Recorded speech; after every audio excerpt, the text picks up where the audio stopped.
Right, a very good afternoon. If you've just joined us, we are live from our studios in Auckland Park, Johannesburg. Of course, this is now the program called The Week in Review, where we take a look at some of the big stories to come out of the week, perhaps what's been making headlines and getting South Africans talking. I'm Diesel Wilson with you for the next hour. You can interact with us on our various social media platforms at The Week in Review, or you can use the hashtag The Week in Review. Of course, rolling coverage coming from the ANC National Policy Conference that is taking place at Nasrec in Johannesburg.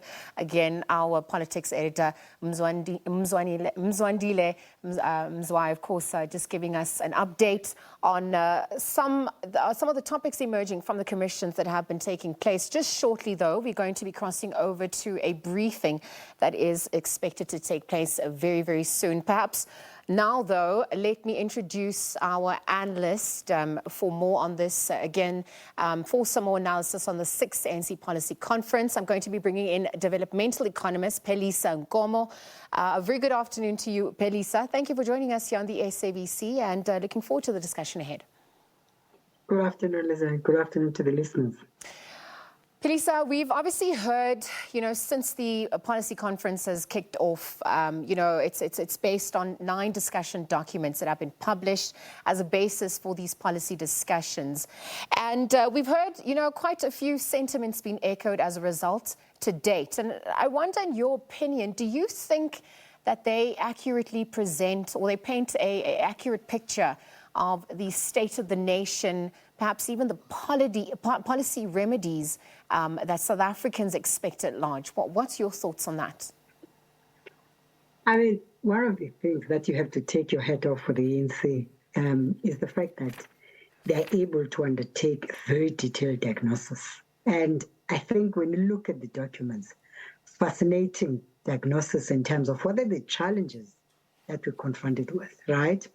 But where you find the obscurity and the misnomer in how that and the interventions that are packaged, in fact, there's not only contradictions to the diagnosis, but also whether it's actually some of those interventions are actually suitable for how they've been packaged. So I think that's the first issue. The second issue, I've went through one of the documents from the ANC caucus. I think they really reflect fairly well, particularly on the economic policy issues and what needs to be done.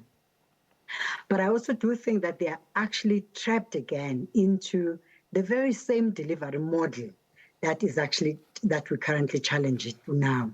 So, for instance, I'm going to make, several where I talk about the contradictions. So I'm going to make several examples. So one of the key issues, if we talk about human settlements, right? So we've seen rapid urbanization in South Africa. And part of that rapid urbanization has not been a planned urbanization. It's just because citizens are looking for economic opportunities, they're looking for better life.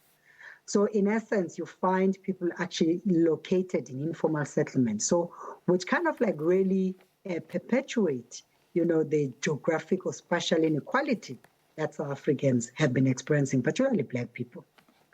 But where now the issue is that the question that the document does not address is, why would, in a democratic dispensation, we still continue to experience economic migration? Economic migration that historically has actually led into distortion into family relations within Black families, but also into dysfunctionality within Black families, right? Mm-hmm. So 28 years into a democratic dispensation, why do we still experience that? And what the documents don't make the link, the documents still, are kind of while they do a detailed diagnosis, it's still caught into a disconnect about the need to decentralize industrial activities in this country outside of the Cape Town, KwaZulu-Natal, and Gauteng.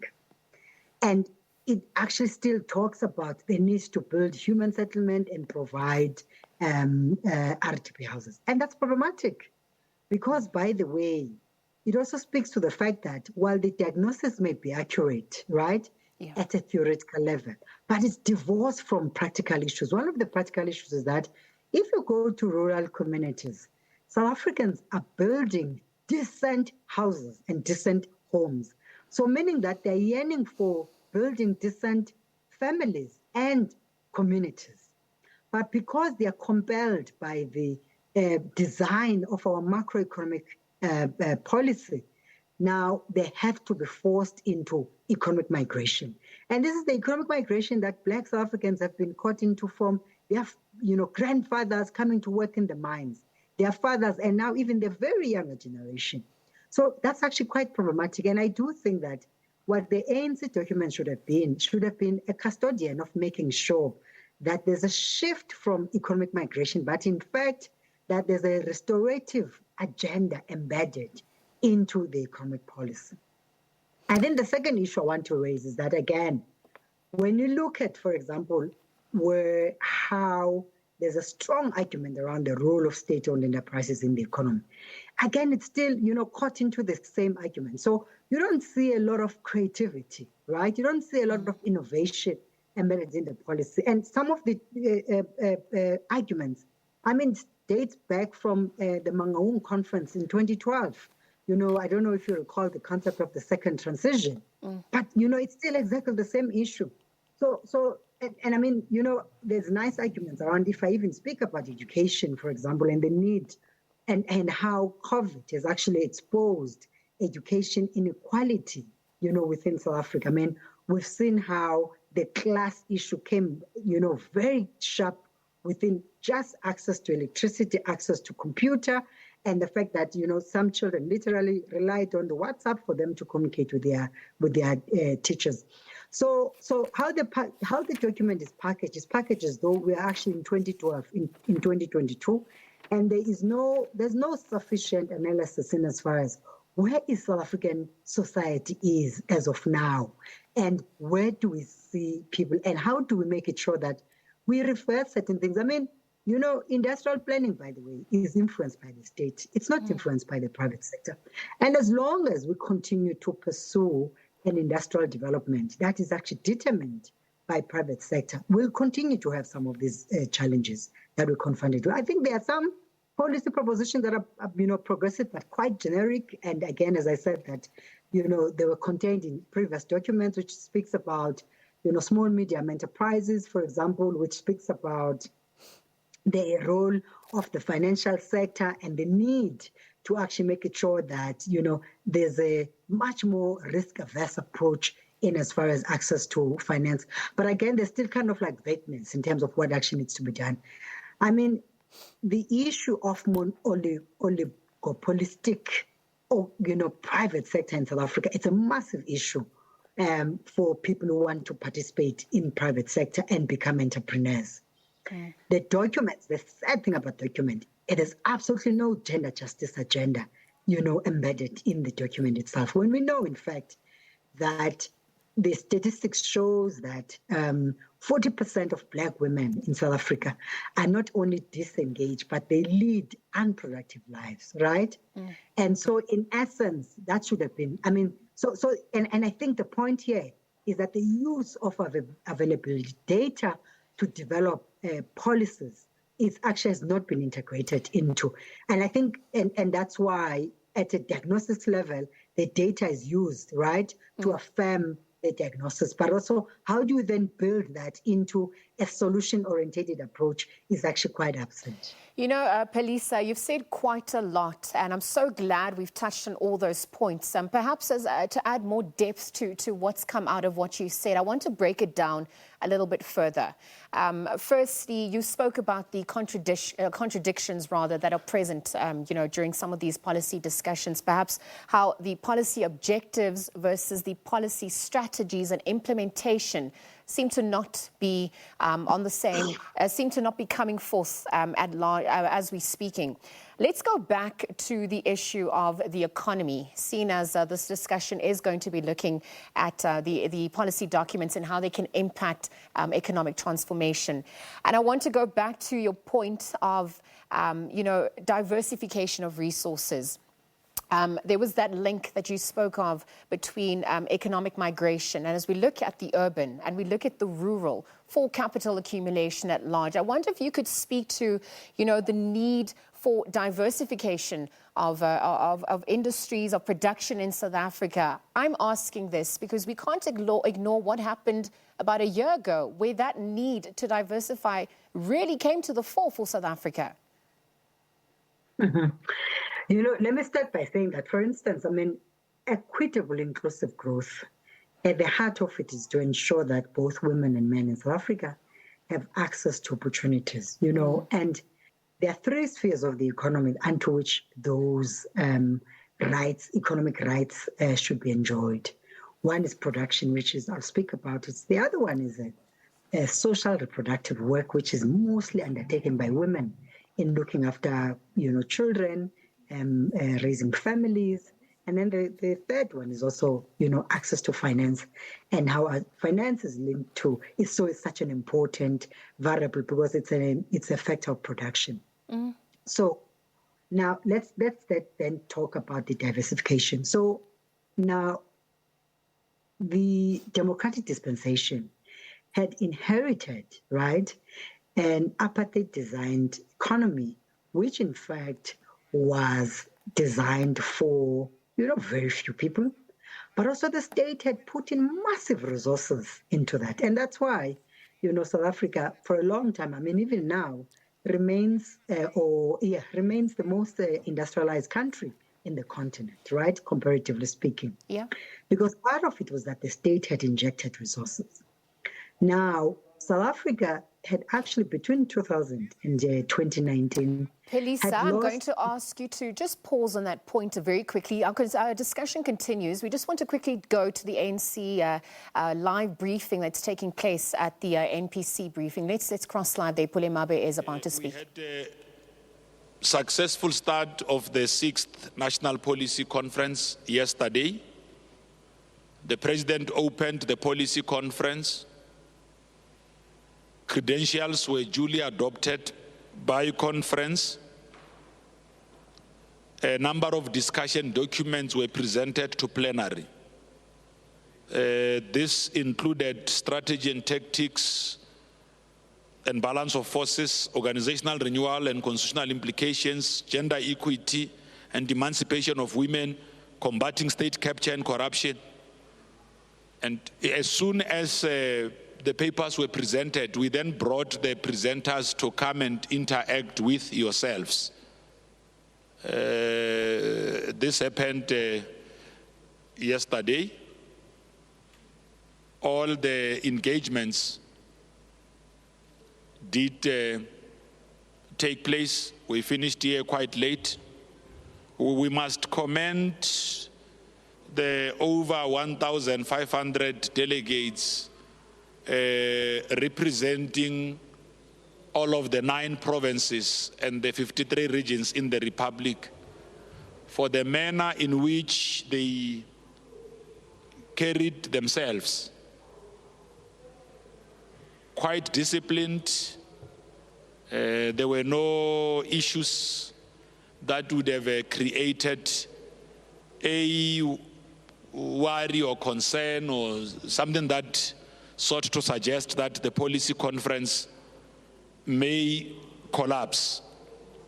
So this shows that members of the African National Congress are quite committed to the execution of successful programs in the organization. So what happened this morning, we were unable to break into commissions yesterday.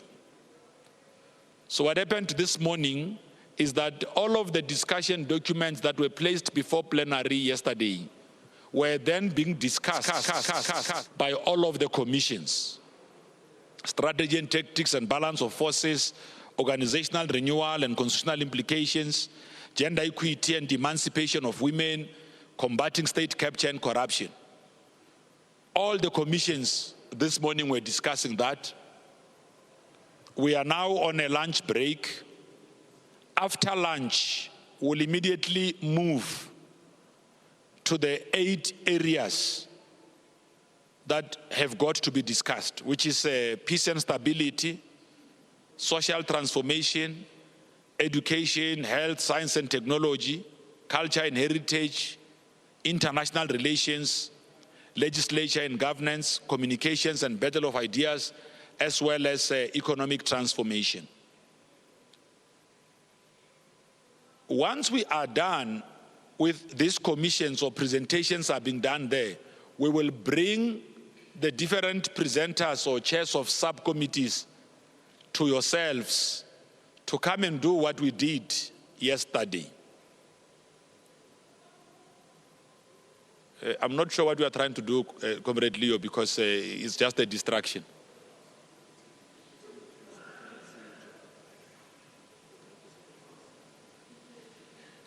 Okay.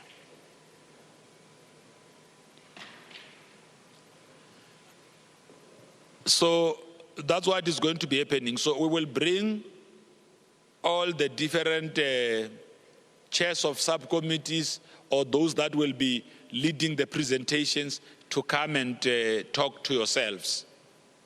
We will also create space, as you have seen this morning, with the media tour that we had with the former Deputy President of the ANC. We'll also be bringing other senior leaders of the African National Congress who are here to engage with yourselves and to make reflections on the policy, on the National Policy Conference, which is a precursor towards the National Conference of the African National Conference that takes place in December of this year. So that's where we are now. We felt we must give you this update so that you could be able to do your own planning. We were hoping that the TG will at some point talk to yourselves. He was unwell this morning. As soon as he's around and is able to engage with you, we'll also bring him just so that he could come and just give you an overview of where we are with the policy conference, including on other organizational matters. But we can confirm to you that the participation of delegates throughout commissions is quite encouraging. Unlike what was widely reported in the media, the focus of the delegates who are here is largely on the economy and attending to issues that affect the country. Dealing with jobs, rising prices of food, making it difficult for our people to survive, attending to crime and all of that. This is what these delegates are talking about, peace and stability.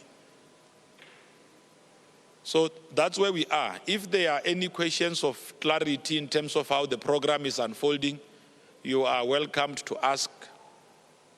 But that is the update for now.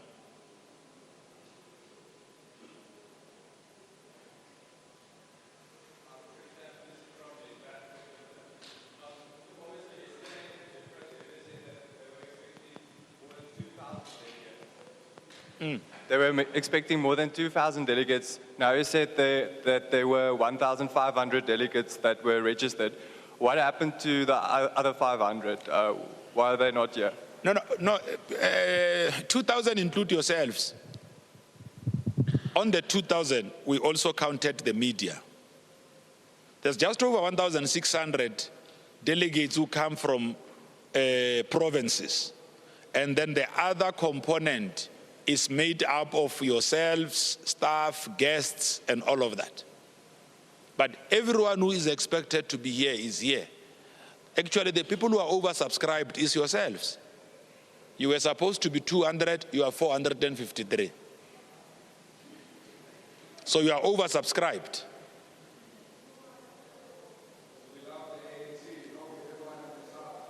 I'm not sure if it is out of love or you want to witness something. But you can see, we are still that most revered organization. And we must thank you to have been able to tell a good story to the people. Look at how well behaved our delegates are. Look at how well organized the media precinct is. Everything is going as planned. There are no issues here. So if we don't have questions, we can close the briefing unless there is a burning question that you want to ask.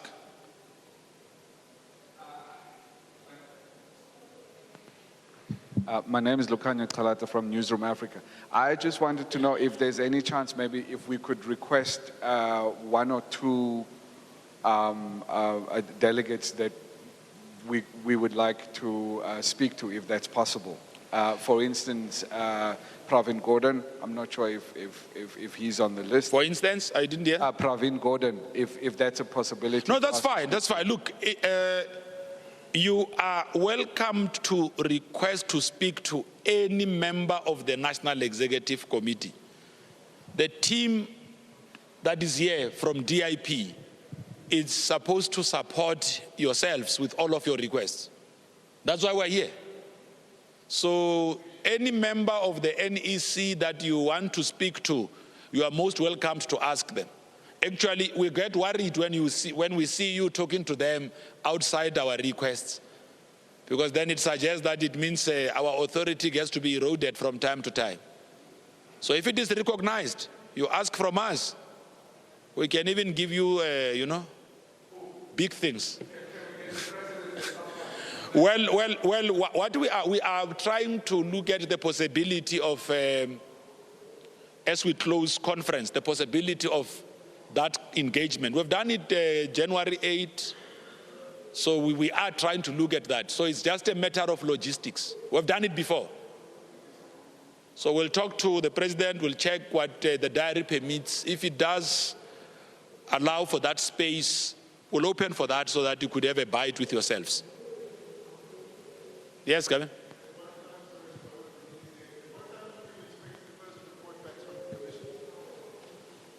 Well, because, you see, our program was a little bit altered because of what happened yesterday. So it means that we are now, because we are now on Saturday, so our comrades are now on lunch.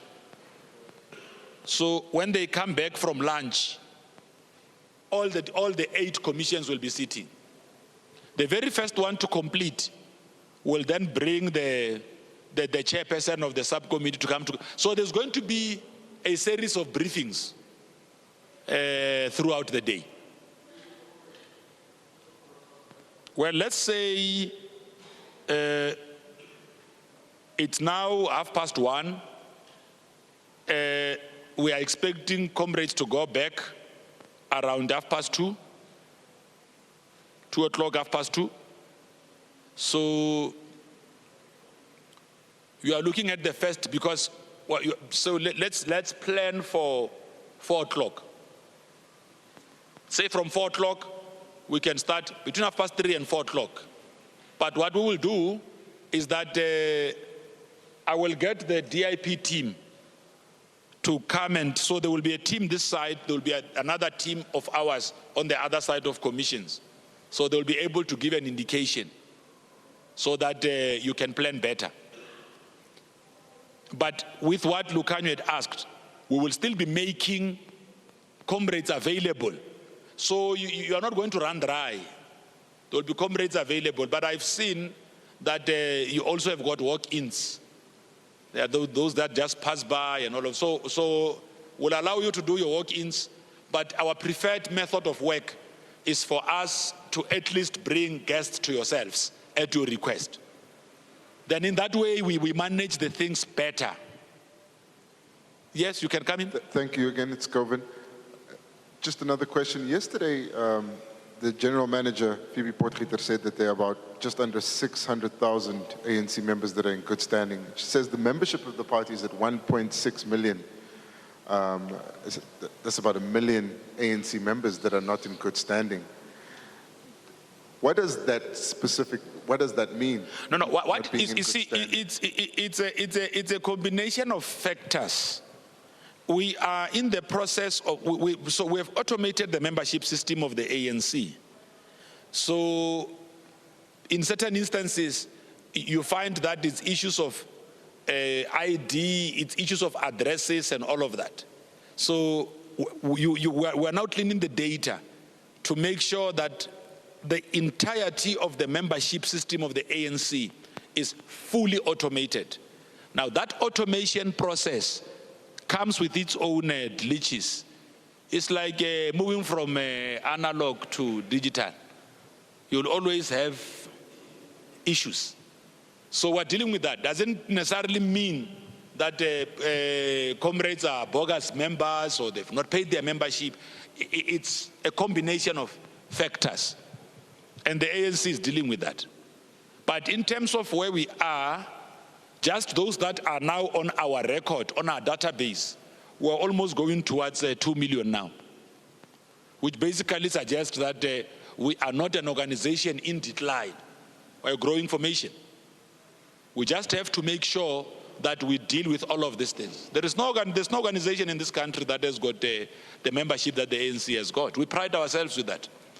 The biggest network that the ANC has got is its own members, branches, structures on the ground. We exist in 53 regions. We've got over 3,000 branches in good standing. We've just taken how many provinces? The Northern Cape to a provincial conference, Mpumalanga to a provincial conference, Gauteng to a provincial conference, Limpopo to a provincial conference, Eastern Cape to a provincial conference. And of all the provincial conferences we've had, we've been drawing lessons. So the next conference we'll convene will be better than the previous one that said. Look at KZN. Just short of 30 minutes, credentials were adopted. Sunday, conference was concluded. Results out, the leadership hit the ground running. That's the ANC. Yeah, Chris-Hani. JJ for the Sunday World.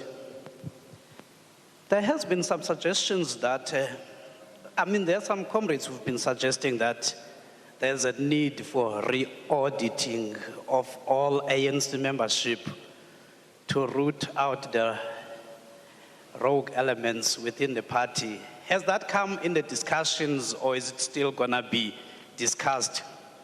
Well, because we are going into various commissions, if I don't understand what re-auditing of the whole membership of the ANC means, because if you have got an issue of ANC members in Chris-Hani region in the Eastern Cape, if you must conduct an audit, you must do an audit of Chris-Hani and then look at Inogum-Gijima sub-region.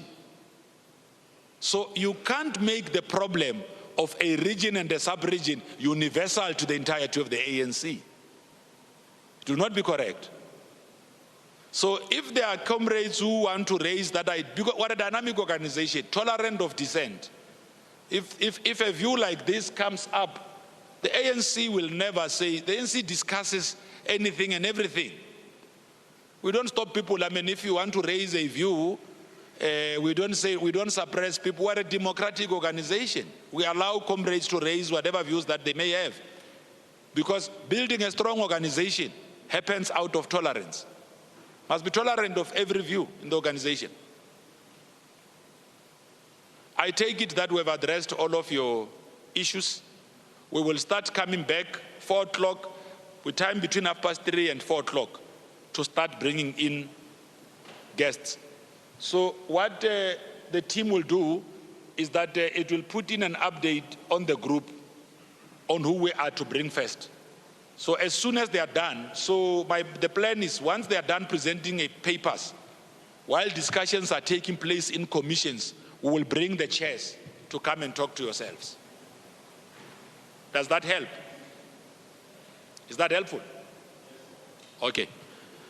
Thanks very much, members of the media. We'll keep on making sure that you are updated. Thanks.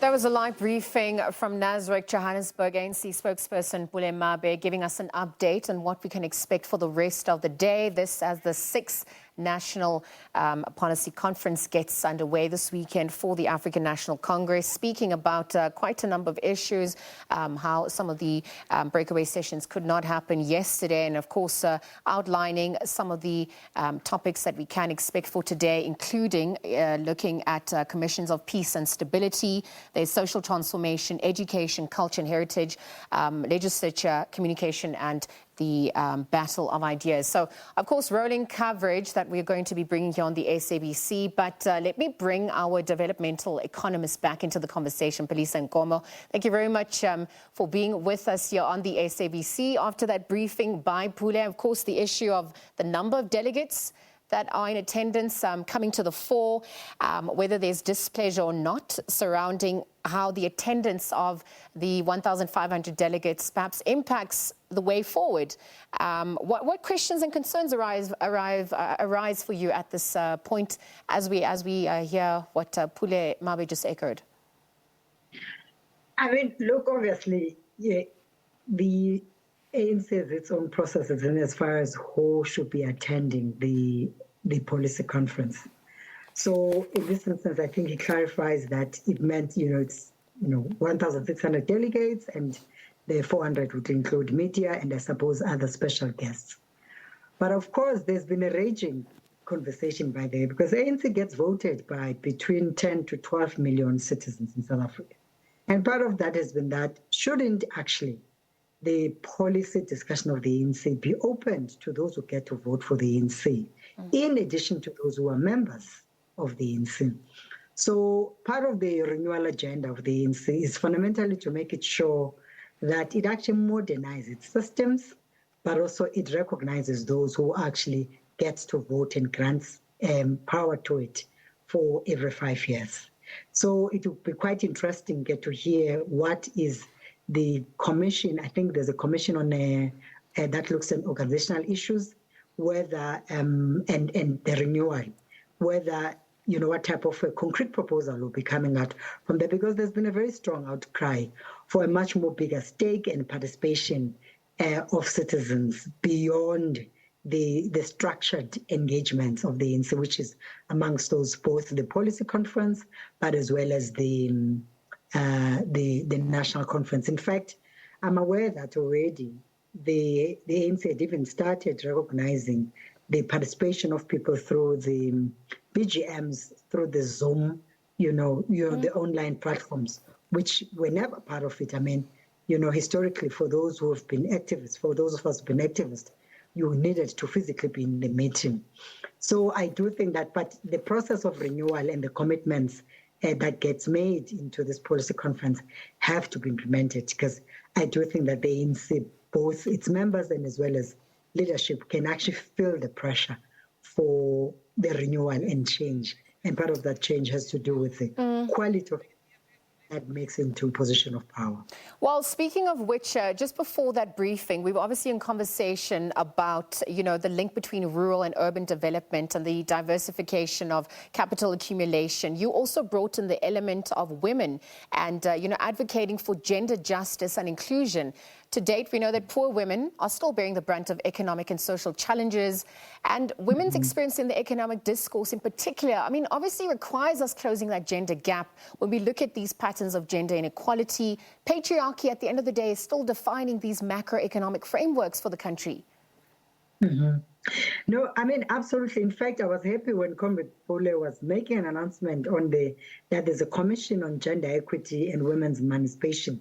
And I think for me, that's great. But ultimately, we just need to see what will be the commitment. Because one of the key things, by the way, that South Africa must be commended for, and of course, including the ANC, is the fact that we were one of the African countries that are way ahead in as far as addressing the issue of gender budgeting. And we did lose some time there. And in fact, we lost our plot. We lost our global ranking, for instance, because the whole gender justice fell off in as far as integrating it into budgeting and allocation of resources. And I think with the establishment of Department of Women, which is meant to oversee the integration of gender justice agenda across departments, which is both social cluster and as well as economic cluster, So I would really, be keen to hear what will be the outcomes of that commission and what are the key issues. But there's something that we need to shine, put a spotlight in the, in the South African context. There's the fact that, our constitution, is quite progressive in as far as issues of, equity, inclusion, economic development, fairness, etc. And everyone else would actually then always ask the question, why have we seen a different outcome from in the articulation of the constitution? So what we've experienced in South Africa, it's what I call predatory inclusion. Which amongst those look at the minimal components of inclusion, very minimalistic, with not much of a vigor and commitment into it. And I'll pick up several issues. Firstly, if you look at the issue of a gender wage gap, for instance, from a labor market perspective, and why would in 28 years of democratic dispensation, we still talk about that when in fact our constitution is very clear around, equitable inclusion of those who would have been previously excluded. So if you look at, for example, of Black economic empowerment, the fact that actually companies who don't comply, by the way, are hardly penalized. So there are no regulatory regimes to penalize those companies. But instead, you get penalized in South Africa once there's what you call partnership between Black person and a white person, and it's called fronting, the penalty gets imposed. That's pretty, and I think it's quite clear that actually how we design our regulatory regime embedded into it is actually a lack of political willingness to fundamentally transform the economy. And I think even when you move, for example, around access to, issues around healthcare, and even as I speak about spatial inequality and exclusion, and I think South Africans are starting to even show that if we are working, we would like to work closer to our own places. I've observed something quite interesting when I was traveling to Cape Town the other day, just next to the University of CPUT. It's called the Cape Town Peninsula of University. Yeah, Cape Town University of Technology, yes. There's an informal settlement that is building next to, right in the heart of the inner city. And that what actually signals is that, working class citizens are saying that we can't be spending so much money on transport. We can't be spending, staying far away and having to wake up, at 6 a.m., leaving our children, early hours of the morning and also seeing them at dawn. Because they do recognize that actually it's the cost of transport, but at the same time, the cost of being away from families and children is actually becoming much more massive because we're seeing the instability in our communities because parents actually either have to moonlight doing 2 jobs a day, or they actually are working long hours and are hardly at home. So children are self-raising. So the key question I'm raising here is that there's a direct link between your industrial planning, your economic planning, your macroeconomic discourse, and the social outcomes that you get, that the society, gets to benefit out of that system. Yes. And it gets to be reflected into the household components, but at the same time in communities in particular. Palesa, and that's sorry, do continue your point. I want to actually also get to the EFF. That's why I think for me it's a massive weakness within the ANC policies that it cuts a human being into pieces, and a human being is not in pieces. A human being is one person. So when you wake up, you need access to fresh air, to water, to access to healthcare, to a decent shelter, access to decent work, right? So in essence, we need to be able to actually see that. And that's how the apartheid government, by the way, had been planning over the years. Yeah. And I think we start learning some of the lessons in how white people had enjoyed so much rights, and we need to be able to build that. Palesa, let me quickly bring this component in because we are running out of time. On our screens, we're also seeing the EFF 9th anniversary preparations underway. Obviously, you've not spoken about the impact of the social crisis and how that's linked to industrial planning at large, and we're obviously looking at the different commissions that have been set up by the ANC as the policy conference gets underway. I wonder if we could look at the EFF upon its 9th anniversary celebrations, which which are currently taking place in Mangaung and the Free State. What's been the impact of the EFF's niche on ANC policy? Perhaps the ANC's policy shifts to date as well. Perhaps you could also speak to the rise of populism and how this is transforming dynamics, political dynamics in South Africa as we head into 2024 elections and beyond. I mean, look, one of the key things that the EFF has been able to do is to speak, into the hearts and minds of South Africans, but particularly young people, because they've been able to criticize the economic discourse in this country.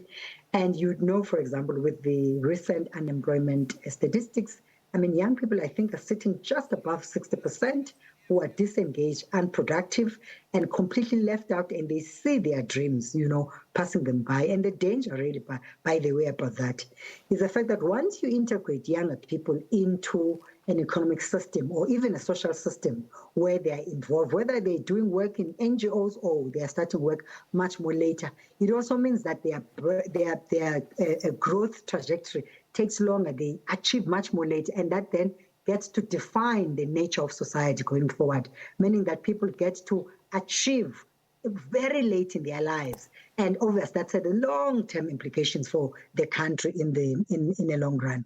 So what EFF really has been doing, they've been able to do that very well. And I also think that they are also trapped as well in some of the liberalism that we've seen, neoliberalism. I think they articulate very well the economic policy. They kind of like really critique the current, macroeconomic regime, but also with, some progressive proposals around access to healthcare. For example, I mean, the demand they were making the other day on the need to open up just the local clinics until night time. And I thought for me that was quite progressive because, I mean, why would clinics actually open up until 5 o'clock? And what happens to those who get sick at 8 o'clock and who don't have access to transport that can take them longer, 2 hours away from home? And of course, if you look at, they've also prioritized gender-based violence, which I think government has also kind of like put a shiny spotlight on it. But the key issue, though, is gender-based violence is still underfunded. But again, and I do think that they are also caught into the same situation where they de-link the person, they de-link both the development discourse of a human being and the economic intervention.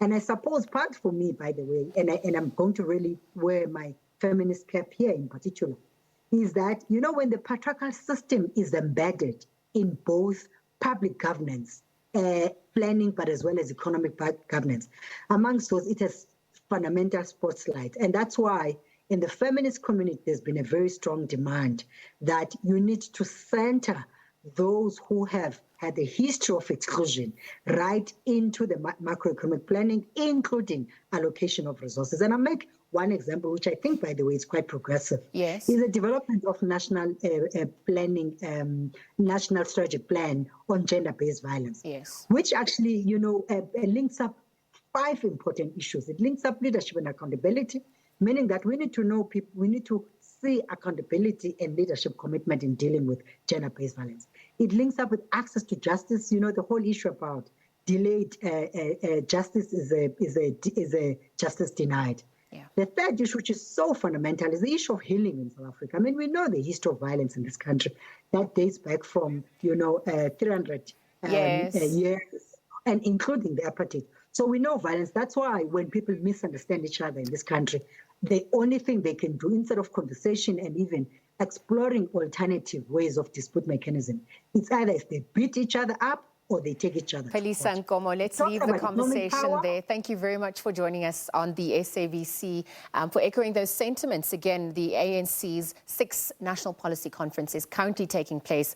Philisa Nkomo is a developmental economist with lots to add. Unfortunately, time is not on our side. But again, just speaking to some of the commissions that have been set up as the program unfolds for that 6th NPC edition. On your screens, though, live is the 9th anniversary celebrations by the EFF. It's currently taking place in Mangaung in the Free State today. Let's take you live there. The depressive problem of our country, we are not lobbying the EFF to mourn, but to join us and our forces of the working class to mobilize against the crisis. We cannot afford to fold our hands, our arms, and lament in nostalgia of the memories of the past heroes and heroines. We are saying that, comrades, on the 5th of August, which is this coming Friday, we have invited the working class formation. EFF, it is also invited.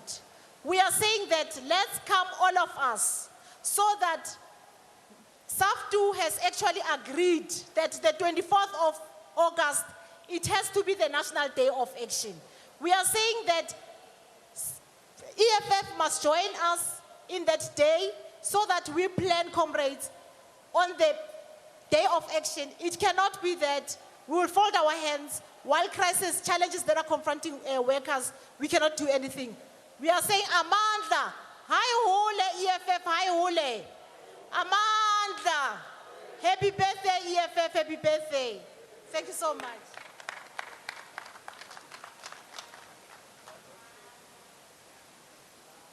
Masibulele phambili ngabasebenzi phambili. Phambili nge-shop steward on the floor phambili. Thank you very much. Now we are coming to Ekhaya. We are going to call upon the EFF of Lesotho, the president, to come and address us. President Tefo, the floor is yours. Please come forward.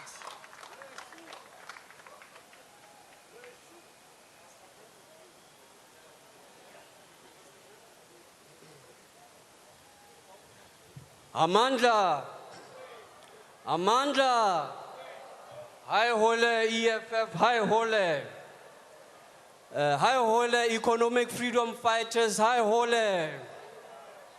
Thank you very much, Chair. CIC, Top 6 and CCT, and all structures, and all the EFF from other African countries together with sister organization of the CIC. And everyone here, thank you. As the economic freedom fighters in Lesotho, we would also like to wish the EFF a happy 9th anniversary. And we say that we totally embrace the ideology of the EFF to our hearts. We believe that free, compulsory and quality education for all is possible. We believe that access to free quality health care is realizable. Inter-African trade and increased infrastructures that will connect the entire African continent is what we aspire for. We believe in the United Africa because the economic freedom for African people will only be realized when we are united. In this 9th anniversary of the EFF, I would like Africans to acknowledge and embrace its exceptional leaders while they are still alive. CIC is our greatest gift as Africans today. It doesn't take a genius for somebody to see that. No one is like him. In these times when it's popular and fashionable for people to be selfish, our CIC Malema has taught us how to be selfless and love our fellow African brothers across the continent and the world. And in also these times when people are pursuing self-gratification and self-enrichment goals, our CIC was ready to lose his career that he worked very hard for and his position as the president because he loves us Africans. And he couldn't allow any discrimination of any kind to come to us. And this thing of wanting to become presidents and prime ministers of poor people must come to an end. Africa must unite, and the time is now. We must unite. In about 2 months' time, October 7, we will be holding the national elections in our country, Lesotho. And my message to Basotho from Lesotho is that they must go and elect the EFF in Lesotho. It's time for us to support this vision of Commander-in-Chief and the EFF, of uniting Africa. It's the only way to repay the courageous acts that he did for us. To you, President Malema, I would like to say to you that Basotho wants to see you.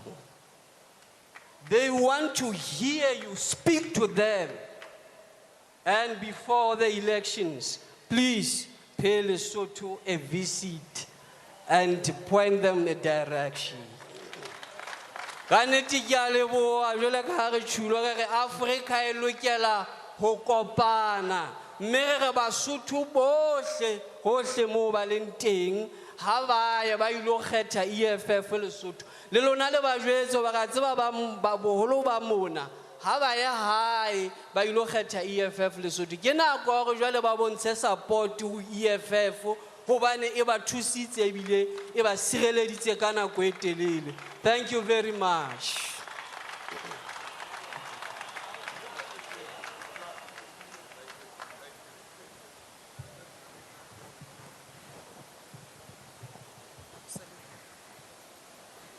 Thank you very much, President Defo.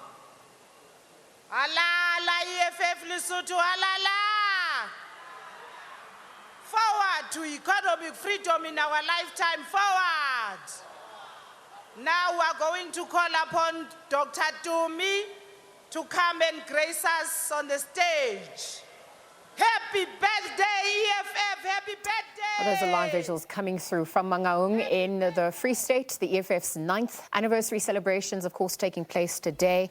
And that continues on the SABC. In fact, you can catch the rest of that on our various digital platforms. That's where we're going to leave the conversations today. For now, the weekend review of the weekend ahead continues tomorrow, same time, same place. From myself and the rest of the team, until then, do take care. It's goodbye for now.